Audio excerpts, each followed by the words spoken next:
Fala, galerinha, beleza? Eu sou Marcelo Bolinha e estou resolvendo exercícios de cinemática vetorial e composição do movimento. Eu vou fazer agora uma questão de composição de movimento. A questão diz assim: a correnteza de um rio tem velocidade constante de 3 metros por segundo em relação às margens.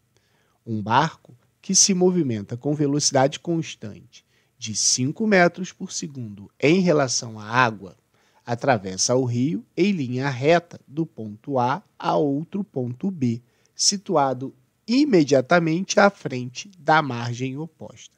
Sabendo que a direção AB é perpendicular à velocidade da correnteza, qual a velocidade do barco em relação às margens? Essa questão, a gente tem que ter muito cuidado com o que o problema está falando, porque ele vai te induzir ao erro se você não prestar atenção na velocidade do barco. Olha só, ele falou assim, ó, um barco que se movimenta com velocidade constante de 5 metros por segundo. Aí você fala, tá, a velocidade do barco é de 5 metros por segundo, certo? Certo. Só que ele fala aqui, ó, em relação à água. Cuidado com isso. Por que você está falando isso, Bola? Pelo seguinte, ó, eu tenho lá a margem do rio.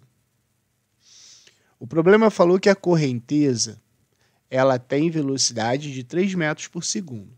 Então, eu sei que para cá, eu tenho a velocidade do rio como 3 metros por segundo.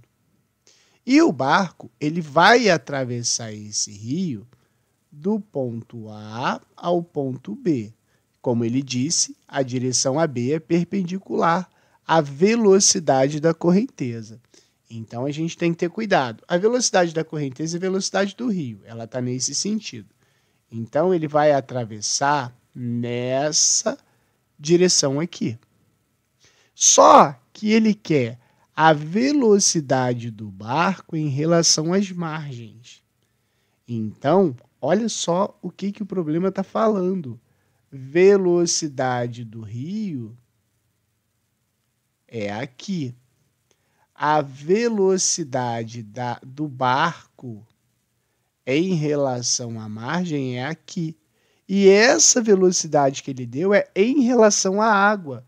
Ou seja, essa aqui que é a velocidade do barco em relação à água do rio. Então, o que a gente sabe? A gente sabe que pelo que o texto falou, né? Ó, a velocidade do barco em relação à água é de 5 metros por segundo. A velocidade da correnteza é de 3 metros por segundo. E ele quer a velocidade do barco em relação à margem. Né? Então, a gente sabe que a gente pode escrever o seguinte: a velocidade do barco em relação à água é igual à velocidade do barco em relação à margem ao quadrado, mais 3 ao quadrado. Então, vai ficar 25 menos 9, porque eu vou passar esse cara para o outro lado, é igual à velocidade do barco em relação à margem ao quadrado. Então, a velocidade do barco em relação à margem vai ser raiz quadrada de 25 menos 9 vai dar 16. Ou seja, a velocidade do barco em relação à margem do rio vai ser de 4 metros por segundo. Beleza? Qualquer dúvida, deixe nos comentários que eu te respondo.